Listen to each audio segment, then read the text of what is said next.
All right, how is everyone? Cool. Tired, but good. Yeah, it's a good thing it's Friday.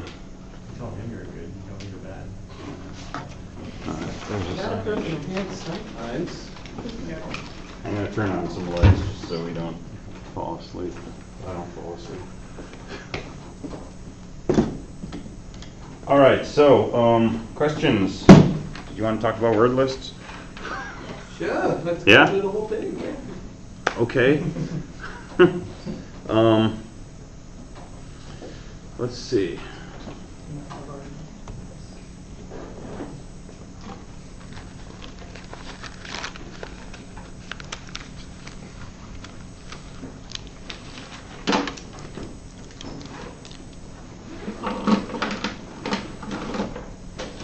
So we can talk about the whole thing. We can talk about how to get there, the steps that I proposed.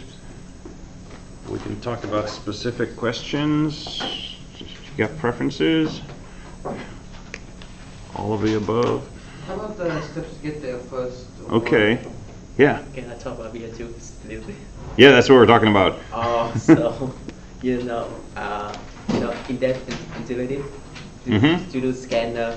So I set up a scan statement. I check. I make an array. First, then I do for loop statement. So I set up a bunch of a lot of if statement to deny not scatter like punctuation, semicolon, something. A lot if statement. Okay. So how can do just To get rid of the punctuation and stuff? Yeah. You've almost always got a choice when you're trying to do something like this. You can either identify the things you don't want or identify the things that you do want. And in this case, it's easier to identify the things you do want. So if you've got a string that you've just read from standard in, and it's,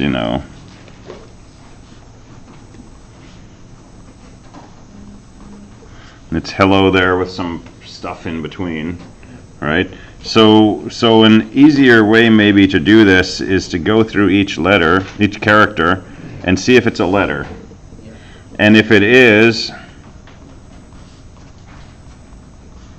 have some output string that's initialized to be just empty. And go through your input, and if it's a letter, add it to your output. There's an E, there's an L, there's an L, there's an O. When I get to the one that's not a letter, don't do anything with it. Get to the 2, ignore it. Get to the 3, ignore it. Get to the T, that's a letter, add that to the output. Add the H, add the E. There's an underscore, not a letter, ignore it. There's an R, there's an E. We're at the end of our string. There's the cleaned up string. And there's this method, character.isLetter. You can give this a character and it'll tell you true or false, is it a letter or not.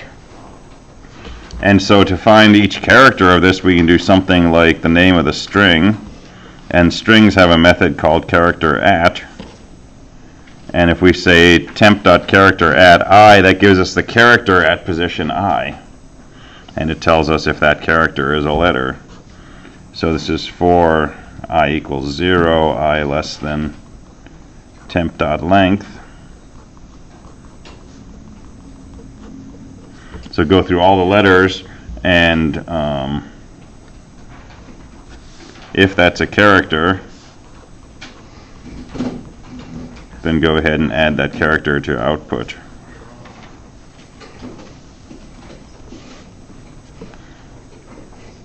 And that saves you from having to say semicolon, colon, period, all that stuff. I made a lot of ifs. Yeah. And that'll work as long as you get all the possible symbols, but you're never going to get all the possible symbols because it depends what language you're working in and things like that. Yeah. And isLetter knows about that.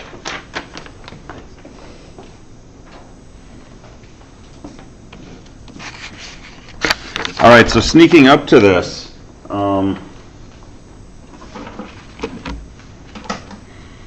my suggestion, those first 3 steps were basically about working with the scanner. So set up the scanner to read just using has next and next and print out what it's read. Okay, so that's your first order. And then second step, I think, was adding in a counter. So you would start off with a counter equal to 1, and every time you read another word, print out the word followed by the counter, and then increment the counter. So now you get first word followed by a 1, second word 2, third word 3, and so on. You're not doing any looking for duplicates or anything like that. And then maybe third step was throwing away punctuation and converting to lowercase. So that's that. Okay, so then fourth step, we start working with the actual list. And this may be different from the fourth step that we had, so we'll call this step 4B. Something different to try. So if you've made linked lists in Java before, you can do this. If not, make yourself some linked lists in Java. There's sample code we put up on Canvas, on the website linked to through Canvas, but play around with some linked list code. Right? We've mostly done linked lists of integers, but if you just change the data type from an int to a string, you've got a linked list of strings, or rectangles, or whatever you make that type of object. So try to do something like this. Read a word, clean it up, and so on.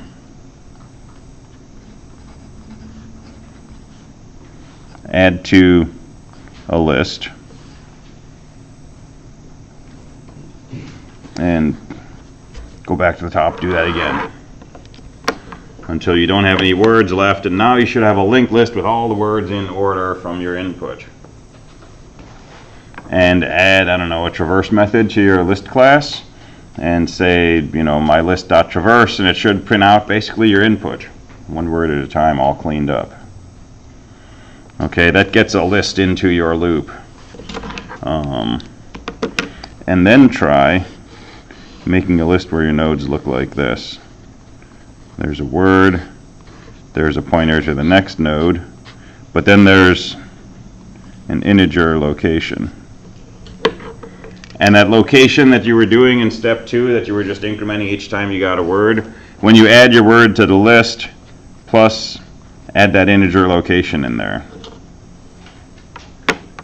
So you get your first word is hello, make a node, store hello, store a 1 down here. Get your second node, dog, make a node, there's dog, location is 2, and if you're inserting it at the end of the list, right, have your first node point to that, have that point to null, or put it in the beginning, wherever you want. Right? But now you're building up a list of words and locations. Okay, and the thing you're doing here is you've got this third field here with an integer in it. We can use that. So next step, let's look for duplicates. So you get the word dog, and instead of just making a new node and putting it at the end, start at the beginning of your list and go through and look for the word dog. Okay, and instead of storing a location down here, let's make this a count. So the first time you find a word, you're going to store a 1 down here. You get a new word, search through your list, see if that word is already there. If you find that word, just increment the corresponding count, and you're done. If you don't find the word, then make a new node, store the word, set the count to 1, and stick it on the end of the list or the beginning of the list, whichever you choose. Count begins at 1. Count begins at 1, and the next time you find a word, go through, and if you find the word in the list, increment the count. So when you're done with that loop, what you're going to have is a linked list with all the words in your input, but each word appearing only once in a node, but a count telling you how many times it occurred. So call your traverse method, print out all that data for each node, and compare it to your input. Okay, and now you're kind of on the other side of one of these big hurdles, because now you're using the list to decide what you're going to do with new input. You're picking up dupes. And then everything else is just, instead of incrementing this count, we're going to do something different. That's really the only change to getting most of PA2 done. So if you can do this, right, this is almost exactly like every linked list we've ever done. It just has an extra field down here. And if you can do that, right, take a break, let it solidify in your brain, and then make yourself a linked list of integer class. This is what we call location list. And instead of storing an int count, so here's a word, here's a pointer to another word node, instead of storing an int count, store a location list. Locations or something. So this third entry in your word node is a linked list of numbers, a location list. And when you find a new word, you create a node, you store the word here. What you do here is you create a new location list with exactly one node in it, which corresponds to where that word appears. When you find a word and you go through your list and you find that word's already in your list, then what you want to do is add a new node to the end of this location list. And if you have an add to end method in here, you just basically say lokes.add to end, and you give it the location of this word. And this builds up a linked list in here. And now you got PA2. The last thing is when you insert new words, do it in alphabetized order instead of just putting it at the beginning or the end. And you can do that anywhere along the way. You can do that earlier if you want to take care of it. And that's basically PA2.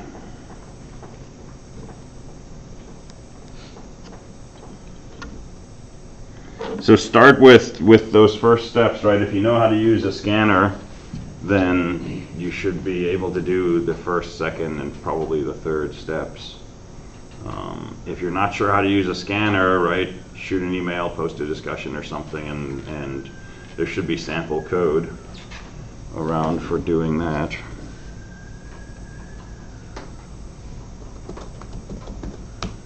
So that's in the class of the nodes in the word list contain 3 fields: string, word, location, and the next. Mm-hmm. Yeah. So string is a word is a string. This is a word list node, and this is a location list.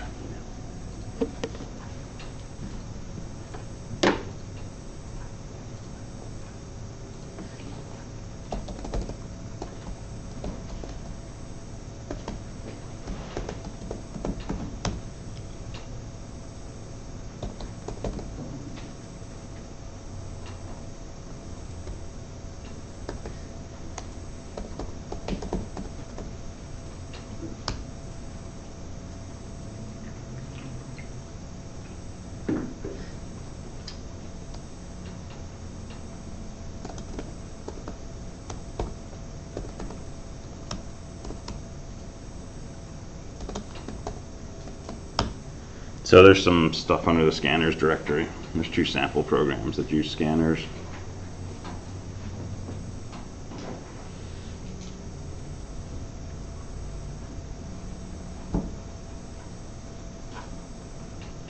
All right, does that help? Maybe.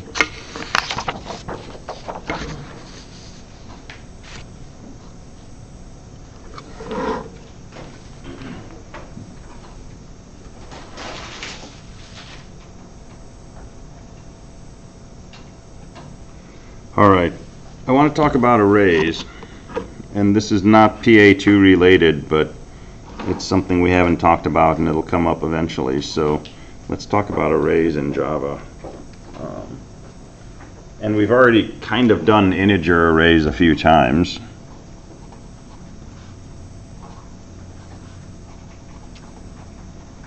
So we can say integer bracket bracket array, and that declares that this variable array is going to be an array of integers. And roughly speaking, this is kind of like saying integer star array in C. It's not exactly the same, but it kind of works as an analogy. This is saying, what is array? It's a variable, it's a pointer to an integer, it's an array of integers. Okay, but remember, if we say integer star array and then we try to use array bracket 0, what happens? We get a seg fault. And the same thing's going to happen in Java. So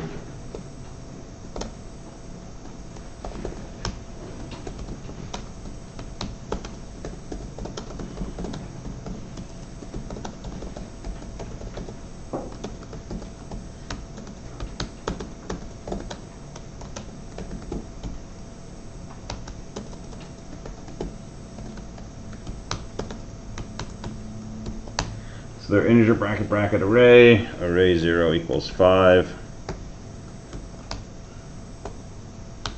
Compile that and run it. And it says array might not have been initialized.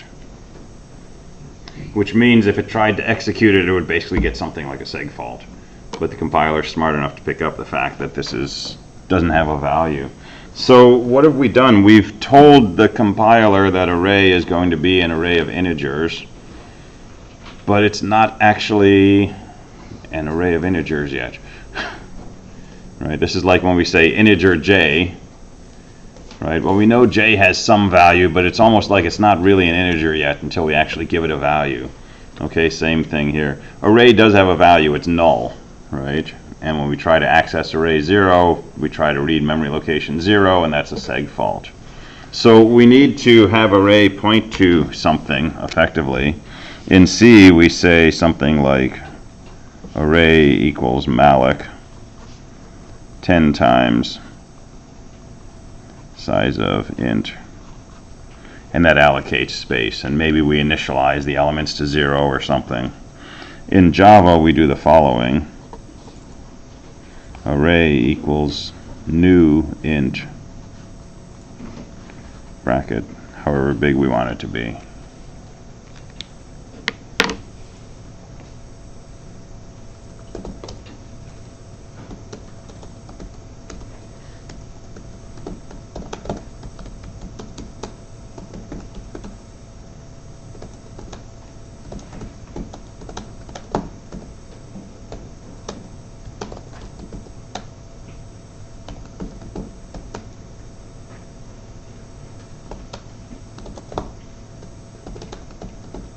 So the first one is a declaration, the second one is actually in some sense constructing the array.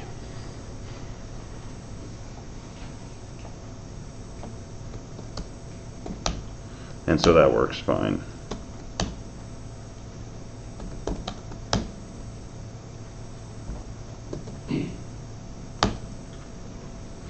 Okay, so for these so-called primitives, ints, doubles, floats, booleans, characters, these lowercase types of variables, this is all we need for arrays, and it's pretty much like what we do in C. It gets a little more complex when our objects in the array are full-blown objects as opposed to primitives. So let's play with rectangles.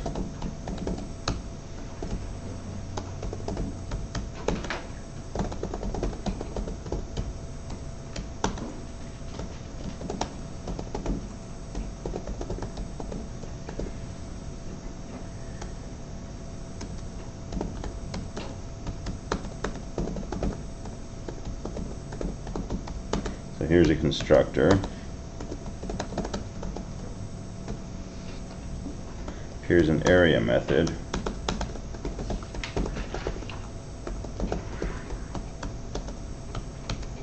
Here's a perimeter method.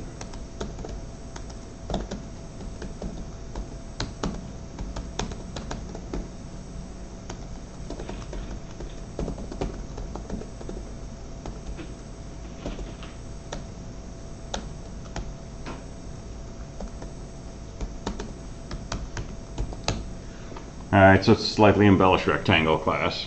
Height and width and a few methods for doing things, and a constructor for initializing.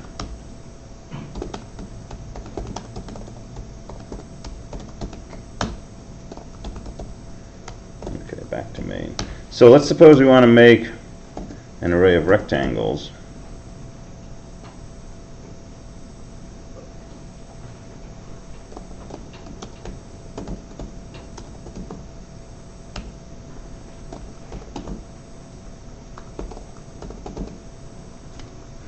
So bracket array says array is an array of rectangles, and then we construct the array by saying new rectangle bracket 10. Now we've got 10 rectangles, right? So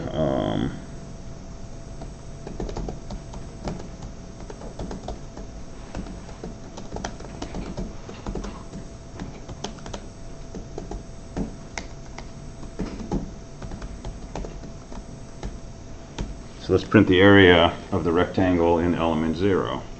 So array bracket 0 is a rectangle. Rectangle has an area method. So let's just print that out. I knew that was too easy.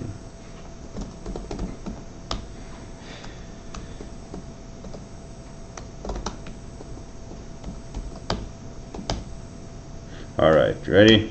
Here we go, we get an error. So we get a null pointer exception at line 7 of main, which is our print statement. And apparently it doesn't like array bracket 0 dot area. Why not? We don't have anything there. We don't have anything there. What would be the area of the rectangle in array element 0? What's its height and width? Does anybody know? With a question mark, because we didn't give it a height and a width.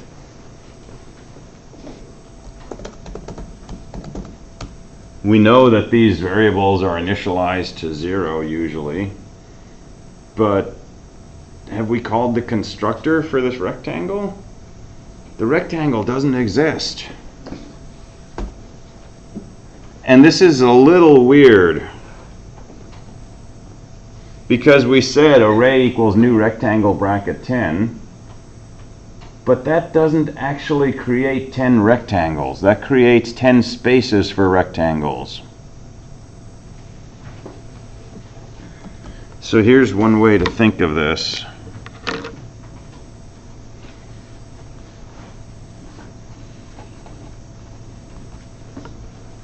Okay, so array is going to refer to an array of rectangles.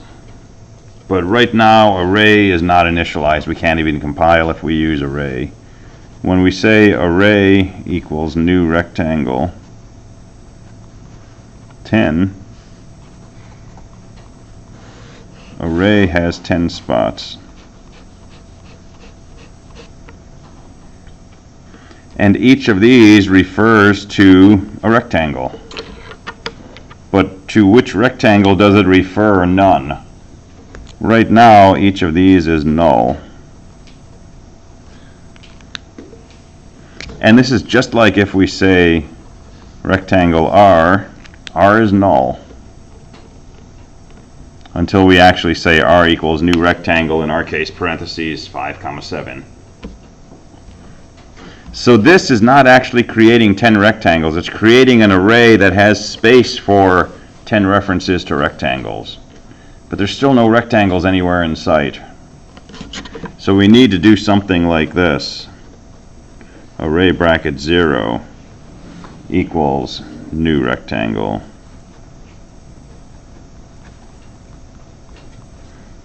And actually construct a rectangle.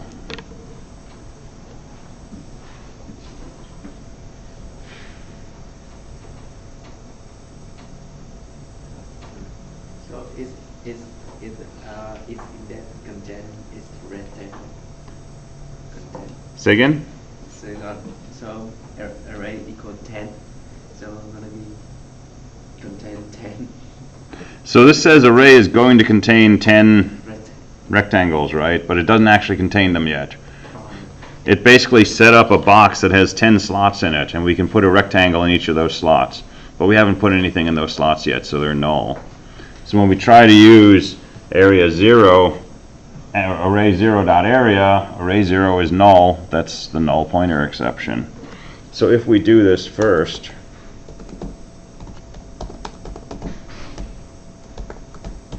right, construct a 5 by 6 rectangle and put that into slot 0 in this array, now we can use array 0's area method, and we get our rectangle of 30. So often when you're dealing with arrays of objects, you find yourself doing this sort of double construction.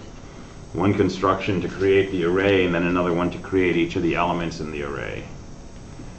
And there's really no choice about that because we don't have a default constructor for a rectangle. If you don't pass it a height and a width, you can't construct it. So how could the system possibly automatically construct a bunch of rectangles for us? It could make some decision about what it's going to use for height and width, but that just wouldn't feel proper. And the analogy to C pretty much breaks down at this point, but if you want to push it, instead of making an array of integers, we're making an array of pointers to structures. Right, because everything, whenever we talk about objects, we're really kind of talking about a pointer to an object, right? So this is kind of like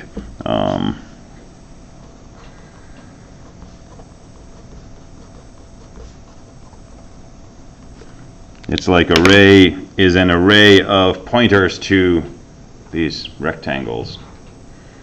And so when we set array to be 10 pointers, yeah, each of those is capable of pointing to a rectangle, but it's initialized to 0. And we segfault if we use it. So we have to take element 0 and do a malloc for the size of a struct rectangle. And that's kind of what the new is doing. So if you're getting null pointer exceptions and you have arrays, chances are something like that's going on. So it's just something to come back to.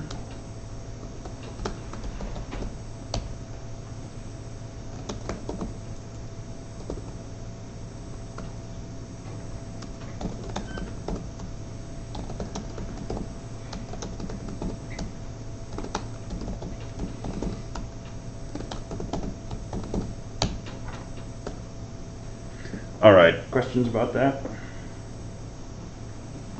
So next thing I want to talk about is class extensions. And this is a really powerful mechanism that's common to object-oriented languages. Since everything is a class, rectangle is a class, our main method sits in the class, right? Everything's a class. A lot of times you find yourself in the following situation. There is a class which does a lot of what you already want, but it's not exactly what you want. You want to either add something new to it or maybe change something about that class. You want to just tweak it a little bit. If it's your class and you've got the source code for it, you can just make a new class. Copy and paste the source code and then start editing it. Add your extra methods, change the things that you don't like, and so on. That's always an option.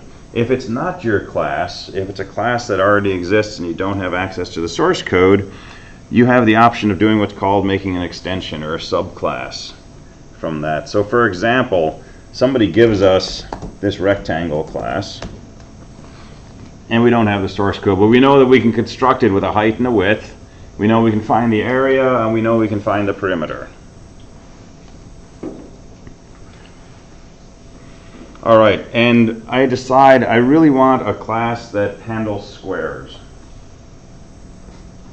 So things where the height and the width are the same, but everything else is pretty much like a rectangle. So I'm going to make a class named square. And I'm going to use the keyword extends. And I'm going to put in the name of an existing class, rectangle in this case. And as soon as I do this, I kind of inherit everything that there is about a rectangle inside a square. And if I do nothing else, if that's my entire class definition, I may have to make a constructor.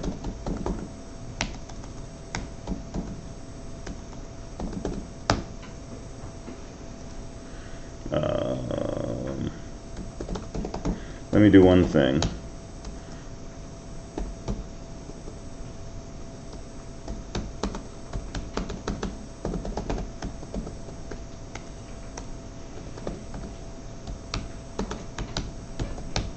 Ignore that. There's just a default constructor in our rectangle class now. Okay, so let me make main.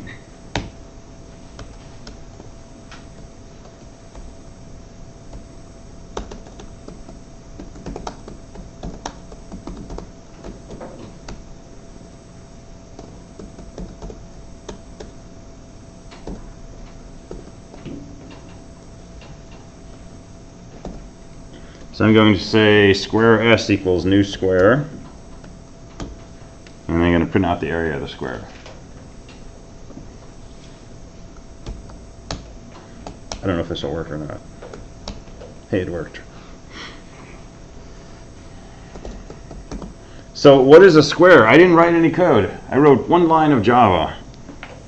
There you go, one line of Java. And I just said class square extends rectangle. And square has everything that rectangles has. It has a height, it has a width, it has an area method, it has a perimeter method.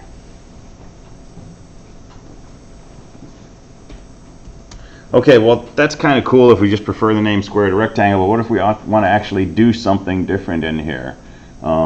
Suppose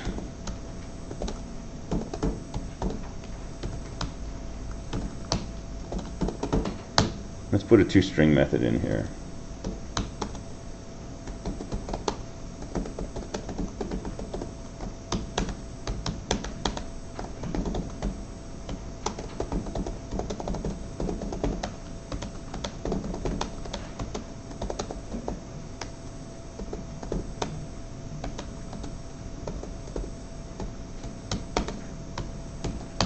Alright, so I added a toString method to our rectangle.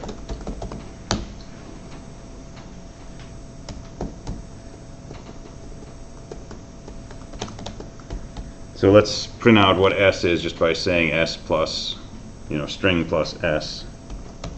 And when I run this, it says S is a rectangle with height 1 and width 1, right? Why? Because we didn't define anything inside a square class, we just said it's an extension of a rectangle class. So if we try to use the area method, since there's no area method inside our definition of square.java, it looks in the base class, the class we extended, which was rectangle, and it found area. Same thing with toString. But here's what we can do. Inside our square method, I might make my own toString.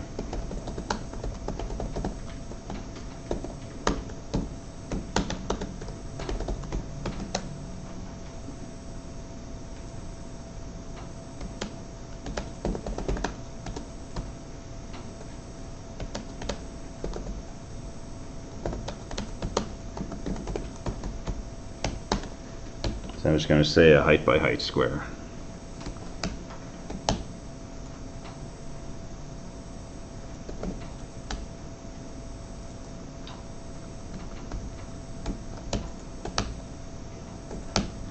So now it says S is a 1 by 1 square.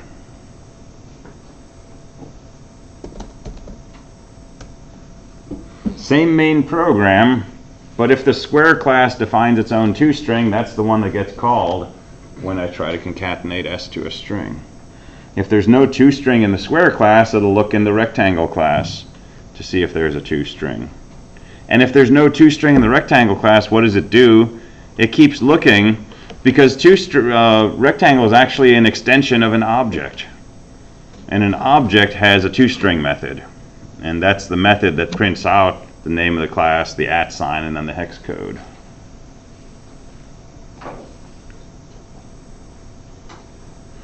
So we can create our own extended classes and we can tweak them however we like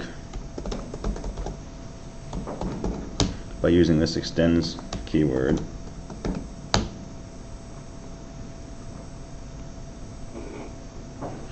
Okay, constructors are different. It's a square. We'd like to be able to construct it with a single argument, which is just the length of a side.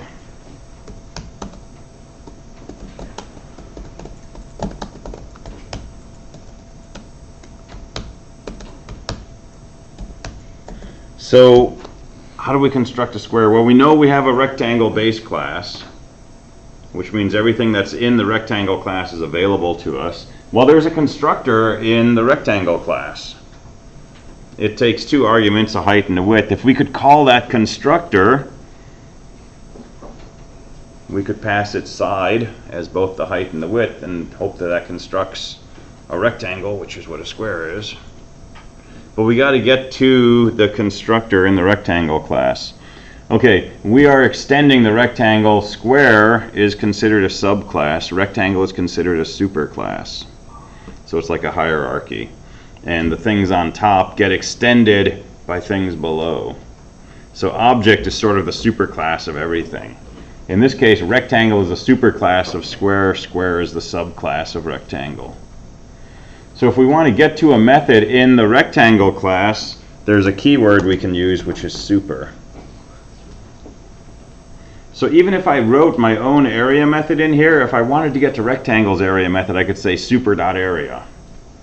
And it's kind of like this, but it's instead of me, it's you. Right? So I want that other class's method. If we just say super without, super dot something, that's an access to the constructor of the base class, the super class. So we could say super side comma side, and that's going to call rectangle's constructor that takes 2 integer arguments. The super is variable. Super is a keyword, but it's kind of like a variable that refers to the superclass, but it's really just a keyword. So now my constructor needs to have an argument, so let's give it a 5. And now when I run my code, S is a 5 by 5 square and its area is 25.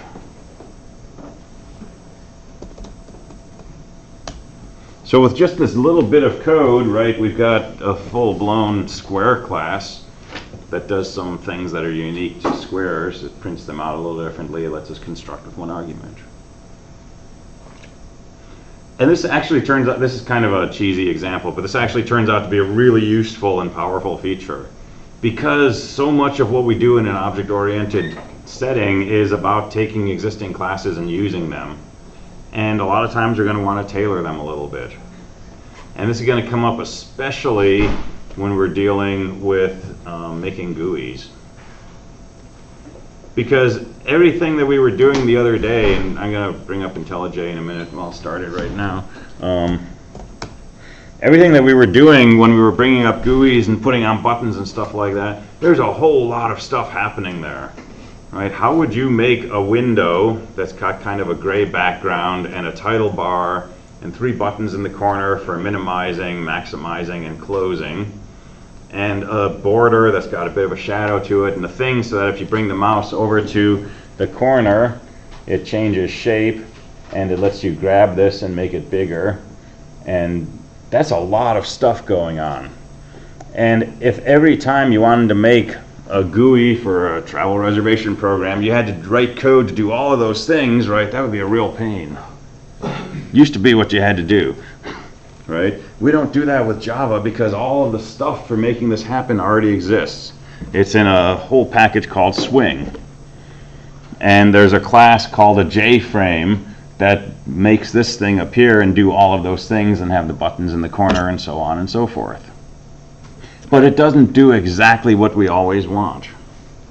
For example, I may want to create a window that has a sine wave on it, going from 0 to 12 pi with a y-coordinate from -2 to 2. And there's nothing in a JPanel that says draw a sine wave. Right?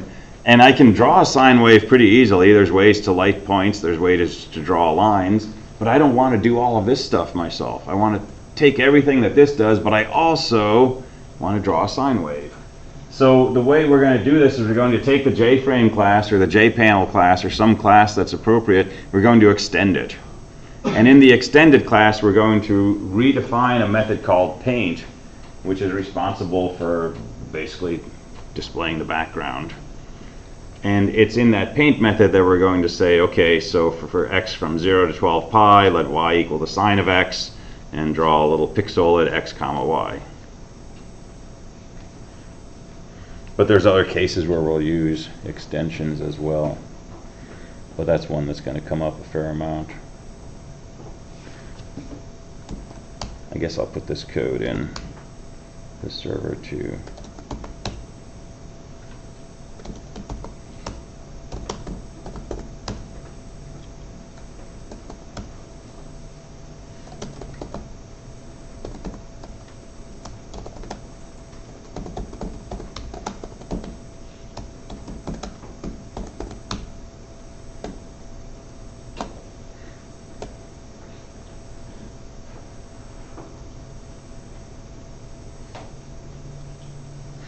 All right, questions on extensions?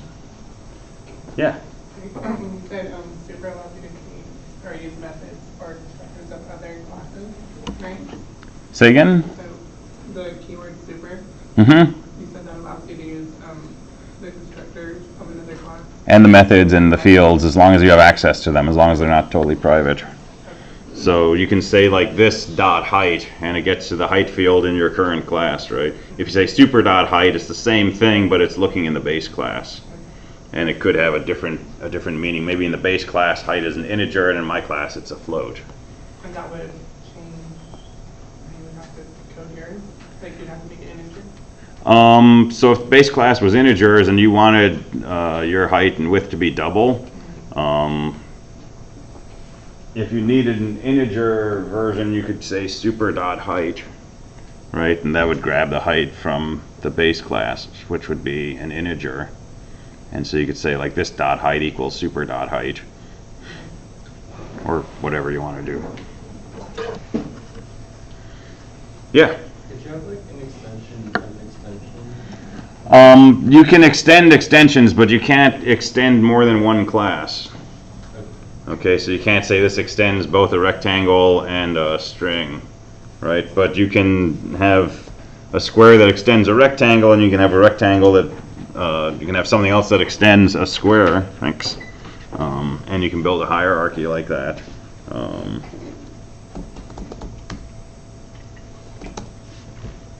So for example,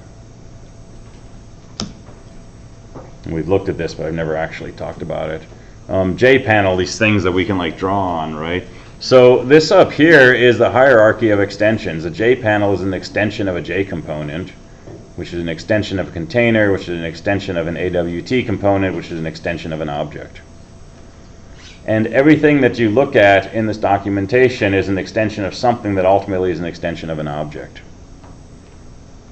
Which means a JPanel has everything that a J component has, plus some other stuff. And a J component has everything that a container has, so a JPanel has everything that a container has, and everything that an object has, and so on. And so when you look at the methods, here's the methods that are unique to JPanel. Here's the methods that got inherited from JComponent. So if I say add ancestor listener, that's a part of a JPanel, but it's not actually written inside the JPanel class. It's something that's written inside the JComponent class that was extended by JPanel, so it's available. And it goes through and lists all the components that are in the different things all the way up to object, and these are the things that are inside object. There's your toString. Oh, there's no toString. Oh, toString gets overwritten. But equals and clone and so on and so forth. And wait.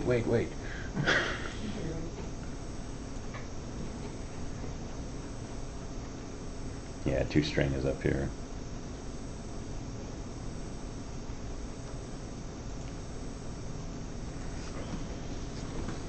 Okay, there's also, since we're here, if you look at string, public final class string, it's declared with this keyword final. Final means you're not allowed to extend it. So you can't make something that's an extension of a string.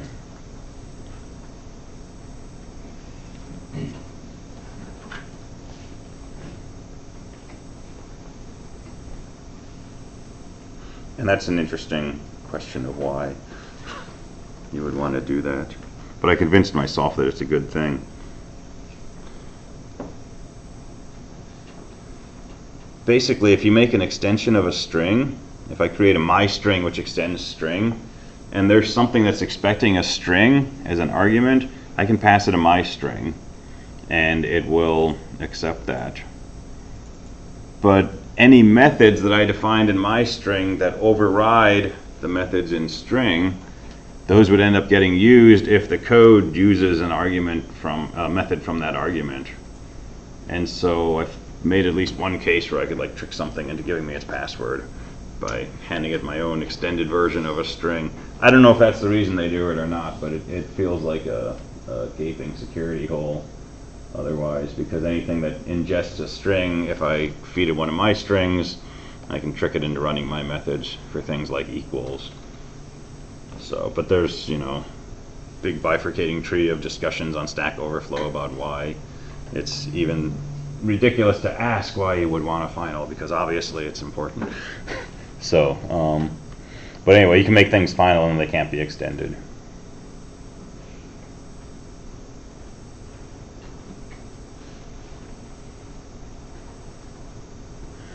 Well, we got 2 minutes left, so I'm not going to start showing you more buttons.